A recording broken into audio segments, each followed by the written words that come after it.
They called it realignment. That's corporate speak for we don't need you anymore. But we want you to smile about it on the way out. My name is Nathan Keller. For 8 years, I was the quiet architect behind this company's success. I didn't want power. I wanted stability for them and for me. I designed systems no one noticed. Fixed problems before they reached my boss's radar. Managed client and vendor relationships so they felt like partnerships instead of transactions. Most people thought I was just thorough. I was actually preparing for exactly this moment. I was sitting in his office, glass walls pretending to be transparent while delivering private humiliations. He liked early morning meetings for this.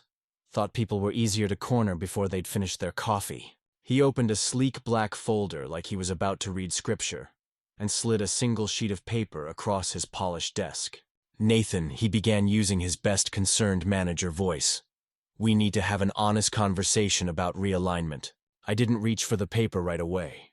I watched his eyes, the careful neutrality, the tiny flicker of satisfaction when he thought he was in control. Then I picked it up and read it line by line. Proposed role adjustment. 50% salary reduction. Junior title. Reporting to someone with half my experience. Effective immediately. Efficiency. That's what they called it. He steepled his fingers and leaned back. I know it's not what you want to hear, but we all have to make sacrifices. We're in a competitive environment. He had no idea how often I'd heard this speech before. I kept my tone even. When does this take effect? He blinked caught for just a second. Effective immediately, he repeated. We can't afford delays. I hope you'll show the kind of loyalty we've come to expect. That part almost made me laugh. I didn't. Instead, I folded the paper precisely corner to corner like I was filing away a blueprint. Understood. The smirk slipped. He wanted me to beg, to argue, to make a scene so he could feel magnanimous in his fake compromise. I denied him that satisfaction. I stood and offered my hand. Of course, I said quietly. Right on schedule. He frowned. He didn't ask what I meant. I walked out with the realignment letter tucked neatly in my notebook. The office felt like it held its breath. I sat down at my desk slowly, deliberately, opened my calendar. No panic, because systems show their failure points before they break. And I'd been watching this one fail for months, not so I could sabotage it, just so I wouldn't be surprised when it finally collapsed under its own weight. If you've ever seen loyalty repaid with betrayal, if you've ever been told you're replaceable, when you know you're the one keeping everything together, hit that subscribe button, because this is just the start. I didn't clear out my desk that morning. That would have been too dramatic. Instead, I closed the realignment letter inside my notebook, slid it into my briefcase, and checked my meeting schedule for the rest of the day. I kept every appointment. When people stopped by my office looking uncomfortable like they'd heard rumors but weren't sure what to say, I just nodded and asked if they needed anything. No one knew what to make of it. Truth is, I'd been expecting this for months. Not the exact wording he always liked to workshop phrases until they sounded like business school platitudes. But I'd seen the signs. He'd stopped CCing me on strategic emails. Started introducing junior staff as our new generation of leadership in client calls. Cut my travel budget with no explanation. He even canceled our regular one-on-ones, replacing them with team huddles so he could look egalitarian. He didn't want to manage me anymore. He wanted me to manage myself quietly into obsolescence. He misjudged how quietly I was willing to go. While he'd been playing at leadership, I'd been documenting the entire operation in the cleanest, most organized system imaginable. Client histories, vendor terms, recurring crisis plans, staff conflict patterns, payment schedules, all of it. Not for sabotage, for clarity. I believe systems should be transferable. But the truth is, people aren't. No one else had built these relationships. No one else had memorized the nuances of when to push a client and when to listen. No one else understood which vendors would accept net 45 invoices and which would demand payment in 14 days with teeth. He thought realignment was a simple cut-and-paste move. Downgrade my title, slash my pay, reassign my responsibilities, save costs. I watched him make that calculation. I watched him decide he could insult me in public, confident I wouldn't fight back. And to be fair, I didn't fight. I accepted.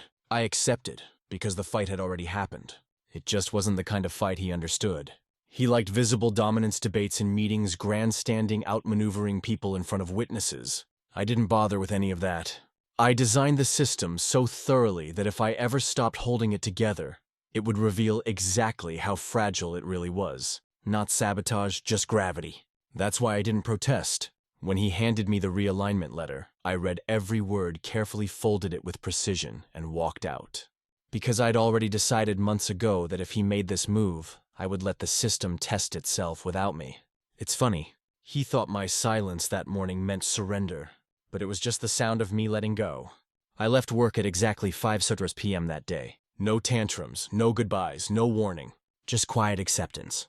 The kind that unnerves people more than any argument ever could. And as I walked to my car, I made a single mental note. Start the timer. Because from that moment on, I would be counting exactly how long it took for everything to fall apart without me. I didn't go home that night and rage about it. I didn't complain to anyone. I sat at my dining table with a cup of black coffee and opened my personal notebook. It wasn't a diary. It was a blueprint. For months, I'd been mapping out the real systems that kept the company running. Not the org chart he waved around at board meetings. Not the mission statements printed on lobby walls. The actual systems. How vendor discounts were negotiated when cash flow got tight. Which clients demanded personal calls versus who preferred email updates. Which internal teams couldn't stand each other and needed me to broker silence just to meet deadlines. Who on staff quietly delivered under pressure, and who folded the moment there was friction. All of it. Documented. Clearly. I didn't do it to hurt anyone. I did it to understand what I'd built. Because the truth is, it hadn't been accidental. It hadn't been luck. It had been deliberate brick by brick, conversation by conversation. He didn't know any of this. He liked to think he empowered me to manage things, but he never once asked how I actually did it. He never sat in those vendor meetings where I negotiated extended payment terms. Never remembered a client's anniversary or crisis or kid's name. Never stayed late to fix a presentation someone else messed up at the last minute. And that was the real problem. He didn't understand that systems aren't just flowcharts and policies. They're people. People don't forget how you treated them when they were in trouble. Vendors don't overlook being stiffed on payments or disrespected on calls.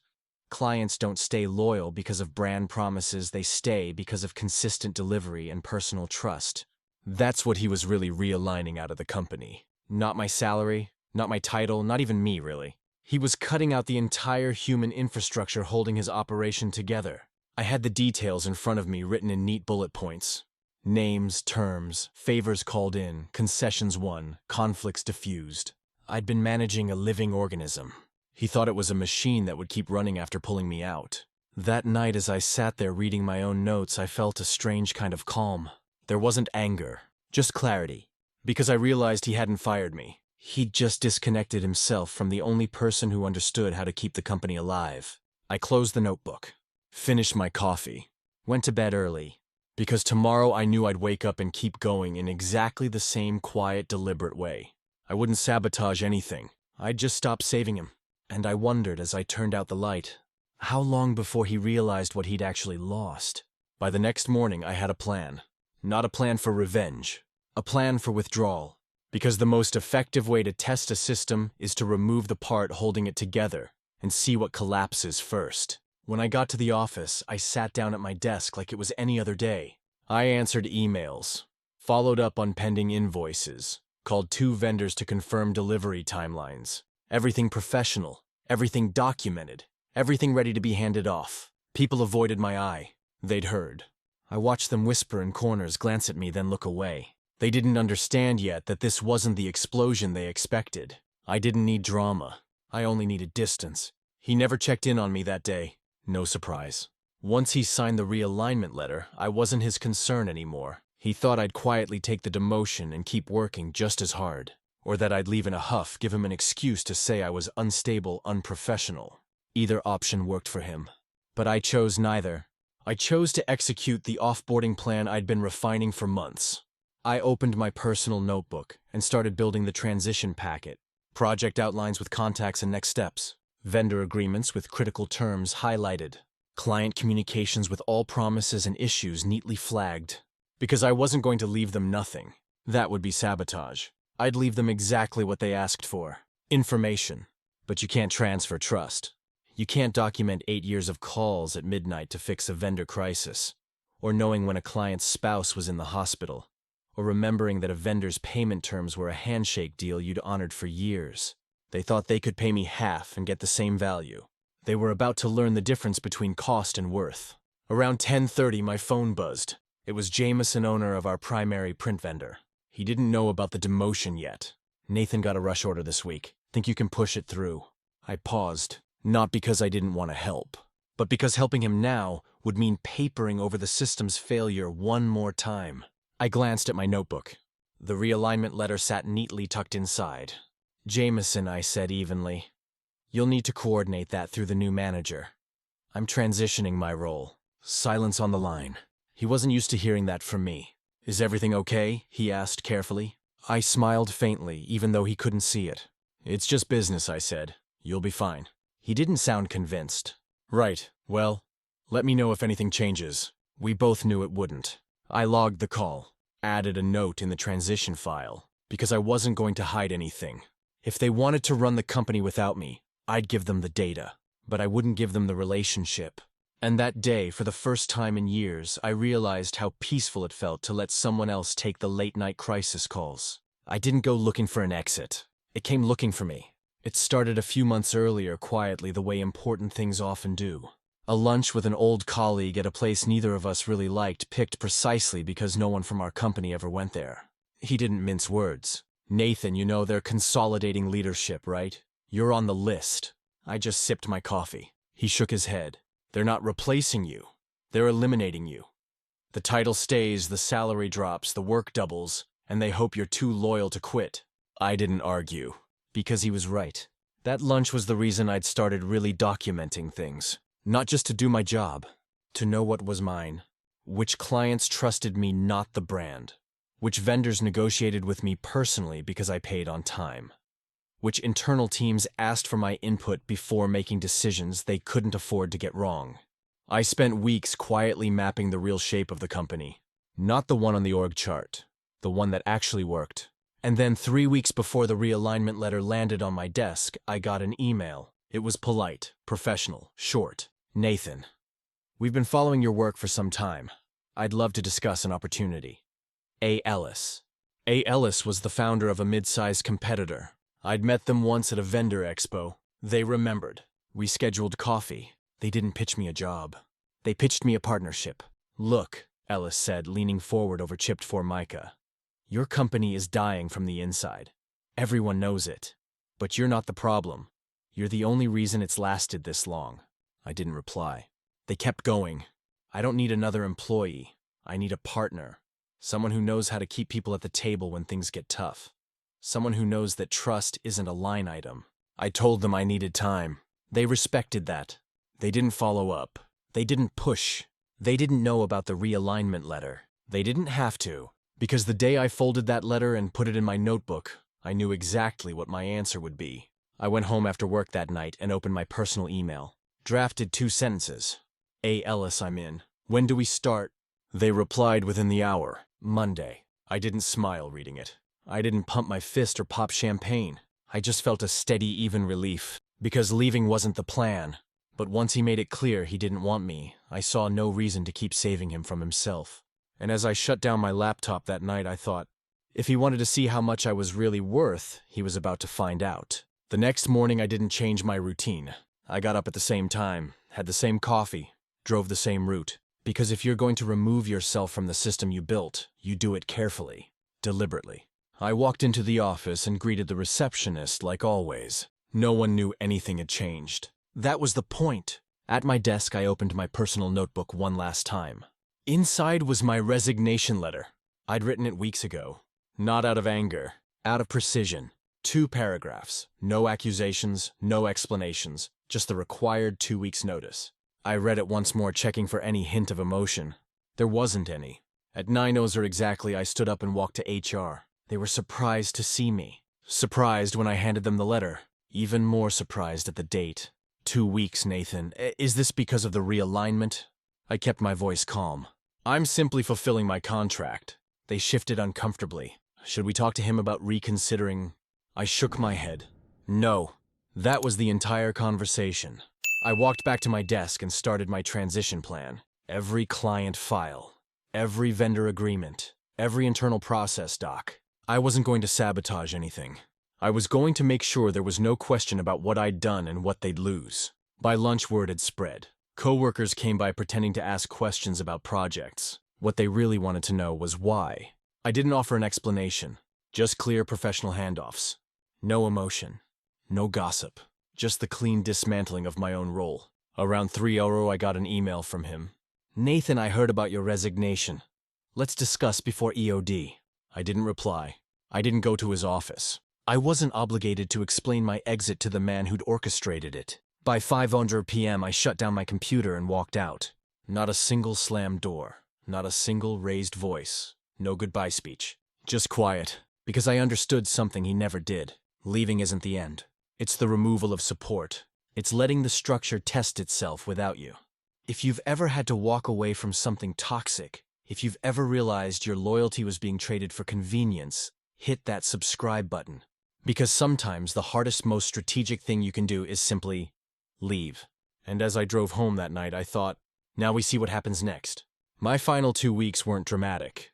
That would have been inefficient. I came in at 8 sharp every day, sat at my desk, opened the transition packet I'd prepared. I logged every active project, documented client expectations, outlined vendor payment terms, left step-by-step instructions for processes no one else had ever bothered to learn. HR called it knowledge transfer. But you can't transfer what isn't written down. You can't teach someone how to handle a vendor who's 5 days past due, but will extend you another month because you called them at home during their kid's surgery once. You can't summarize in bullet points why a client calls you instead of the account manager on paper. You can write the words, but you can't hand them trust. I watched my coworkers read through my transition docs with growing unease. They asked questions they should have known the answers to years ago. I answered them all, calmly. Professionally, I didn't scold, didn't shame, didn't blame. Just handed them the information they'd always assumed would be there. One afternoon, my direct replacement, a kid who'd been hired 6 months earlier for half my salary, sat across from me with a legal pad. He looked terrified. "Nathan, this is a lot." I nodded once. "It's the job." He didn't say anything. He just kept writing. That week, I received 2 vendor calls meant for the company. One was Jameson, our printing vendor. He sounded relieved when he heard my voice. "Nathan, you still there?" "Good. Got this invoice question. Payment's late. They're saying net 30, but our terms were net 45, you know that, right?" I exhaled slowly, because I did know that, but I also knew it wouldn't matter soon. "Jameson," I said steady. "I'm transitioning out. You'll want to talk to the new manager." Silence. Then a flat, resigned sigh. "Ah, well, guess that's that." He didn't get angry. He just understood. Because vendors know. They always know when the person on the other end actually cares about paying them on time. After that call, I logged the details in the packet. Payment terms, points of contact, his preferred call times. Because I wouldn't sabotage anything. But I wouldn't fix it for them anymore either. By the end of the first week, my transition file was immaculate. But even I knew it was incomplete in all the ways that mattered. Because you can't document the part of the job that made the company worth saving in the first place. My second week felt like cleaning up a crime scene no one would admit had happened. I came in each morning on time. I didn't avoid anyone, but most of them avoided me. There's a discomfort people feel around someone who knows exactly how fragile things are, especially when that person is calmly labeling every fracture for them to see. By Tuesday, the vendor calls started getting awkward. I stopped answering my desk line if I recognized the number, because I didn't want to be the patch anymore. But they called my cell. They always had it. Marcus from our IT vendor left me a voicemail. "Nathan, look, I know you're leaving, but these tickets are a mess. Nobody's explaining the real issues. You mind just clarifying so my team stops wasting cycles?" I stared at my phone for a long moment. He wasn't angry, just exasperated, because for years I'd told him what was actually broken, not the sanitized version my boss liked to hear. I texted back one line. "Talk to the new manager. I'm out." No apology, no explanation. Because that was the point. If they wanted my knowledge, they should have valued me enough to keep it. That afternoon, Rosa from our catering partner called about a late payment. She sounded embarrassed even asking. "Nathan, I don't want to push, but we're behind on the last 2 invoices. We always did net 30 with you." I sent reminders. They're ignoring me. I listened in silence. Because she was right. They were ignoring her. Because they didn't see her as critical. They never understood she stuck with us because I made sure she got paid. Rosa, I said finally, I can't help you anymore. You'll need to talk to them directly. I heard the pause on the other end. The quiet disappointment. Right, got it. Sorry to bother you. You didn't, I said. Good luck. She hung up. I added both calls to my transition log. Vendor name, outstanding issues, contact info. I was thorough. Because sabotage is messy. But honesty is clean. I didn't want anyone to say I left them blind, but they'd find out soon enough that knowing who to call isn't the same as knowing how to call them. And by Friday, I realized most of my job had never been about the work itself. It was about making sure people believed the company actually cared. My last few days felt like standing in a house with cracked foundations, while everyone insisted the walls were fine. No one wanted to talk about what was happening. They talked around it instead. Polite phrases like transition period and temporary gaps. But even they knew the truth was leaking out. Vendors were sending payment reminders daily. I saw the CCs stacking up in my inbox even after I'd handed everything over. Unpaid invoices, confused terms, old favors revoked. They hadn't replaced me. They just redistributed my responsibilities without context. I watched the new manager panic through my files. I'd written them so clearly a child could follow. But they didn't have the calls I'd made, the relationships, the trust. One afternoon he approached my desk. Nathan, can you just sit in on this vendor call with me? I looked at him carefully. No. He blinked. Why not you know them? It'll be easier. I nodded. It would. He waited for more. I didn't offer it, because I wasn't going to keep doing the job for half pay and zero respect. I could see the dawning understanding in his eyes. This wasn't stubbornness. This was a boundary. That same day, I heard raised voices in the conference room. He was arguing with my boss about late payments, about vendors threatening to walk about projects stalled, because no one would approve invoices without my old sign-off. I didn't interrupt. I didn't volunteer to help. I sat at my desk finishing my final email summaries. Later that afternoon, one of my colleagues came by quietly. A woman I'd worked alongside for 6 years. She didn't pretend it was small talk. Nathan, she said, voice low. It's getting bad. Everyone's fighting. Clients are calling angry. Vendors are cutting us off. I closed my notebook carefully. Not surprised, I said. She didn't argue. She just looked tired. I don't blame you, she said finally. That was the closest anyone came to admitting they understood. Because most of them had seen it too. They just hoped it wouldn't happen. They'd hoped I'd keep fixing it forever. But when the system finally broke, I didn't raise my voice. I didn't gloat. I didn't even feel satisfaction. Because this wasn't revenge. It was reality asserting itself. And as I packed up my last box, I realized some collapses don't need to be forced. They just need you to stop holding them up. My last day was quiet. No farewell lunch, no speech, no cake with my name spelled wrong. Just paperwork, a final checklist, and a box of my things. I left behind everything that wasn't mine. Client files, company laptop, security badge. What I took were personal notes. My own contacts, my own integrity. At 500 sharp, I walked out. No one stopped me. They were too busy. Meetings to contain fallout. Vendor calls demanding payment. Clients asking why no one seemed to know what was going on. I drove home without turning on the radio. Silence felt deserved. That weekend, I didn't answer any calls from my old work number. They left voicemails. Can you just clarify something? Do you remember what Jameson needs for priority orders? Can you send us the payment schedule for Rosa's last invoice? I didn't return them, because I wasn't employed there anymore. Monday morning, I didn't drive to that office. I opened my personal email instead. Ellis's reply was waiting. Welcome aboard. Let's talk details. My transition was seamless, because I'd planned it that way. Ellis's company wasn't fancy.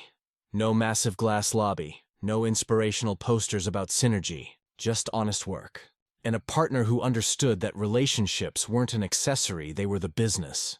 We met at a small conference table. No PowerPoint, no spin. Ellis didn't ask for my loyalty. They offered respect. They didn't need me to fix what they broke. They wanted me to build something better. It wasn't an easy decision. Walking away is hard even when you know you should. But staying to hold up something rotting from the inside, that's harder. That week, I officially accepted the partnership, signed the papers, shook Ellis's hand. And in the middle of it all, I got one last call from my old boss. Blocked number. I answered out of curiosity. Nathan, he said immediately, voice tight. We need to talk. I didn't raise my voice. I didn't insult him. I just waited. He finally said it. We're having problems. Vendors are threatening to leave. Clients are complaining.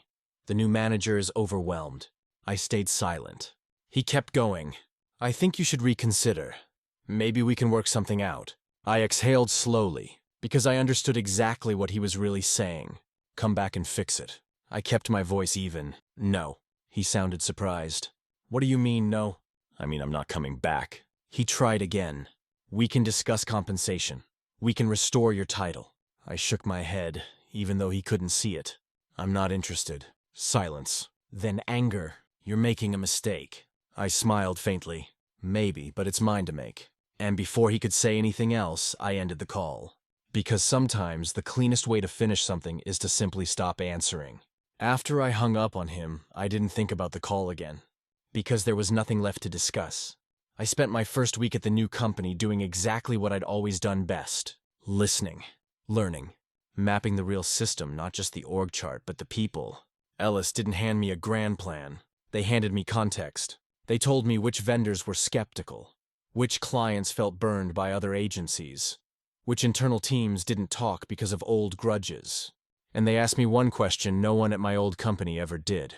How do you think we fix it? It wasn't flattery. It was strategy. They understood that the person with the answers is the one who's been paying attention. I wasn't a hero in this new place.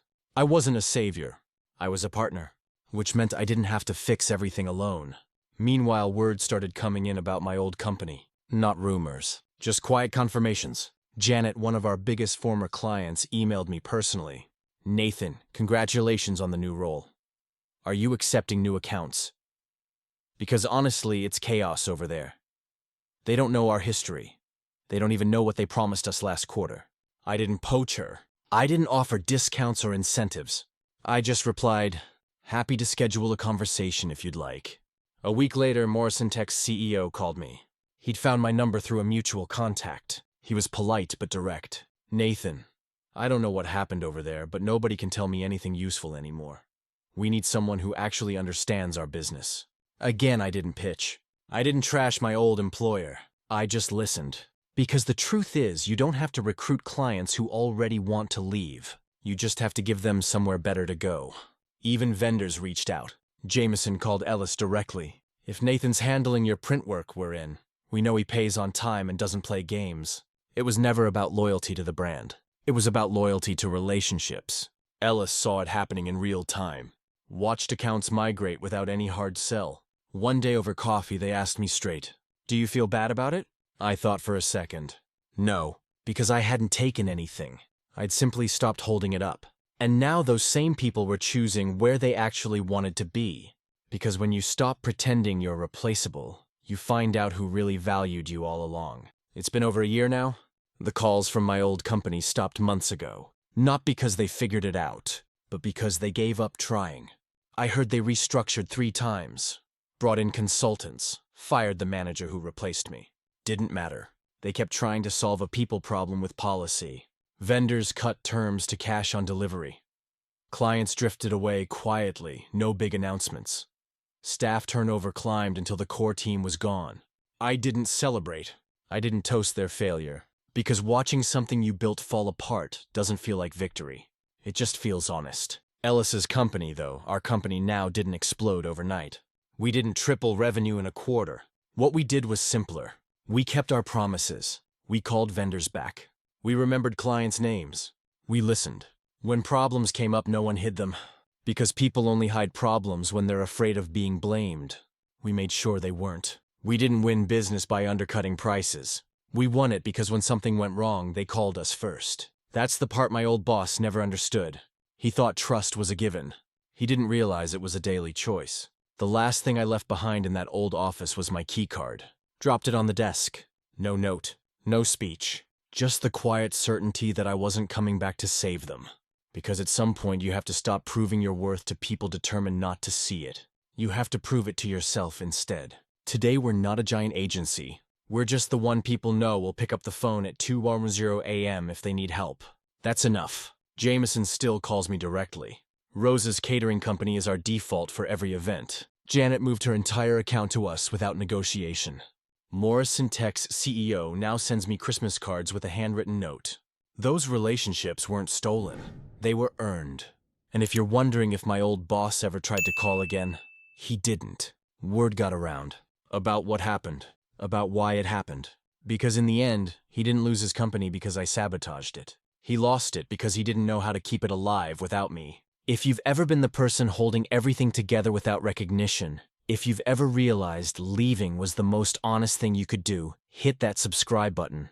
Because sometimes the best revenge isn't destroying what hurt you. It's building something better without them. And in the silence that follows, you'll hear something surprising. Your own worth spoken back to you at last.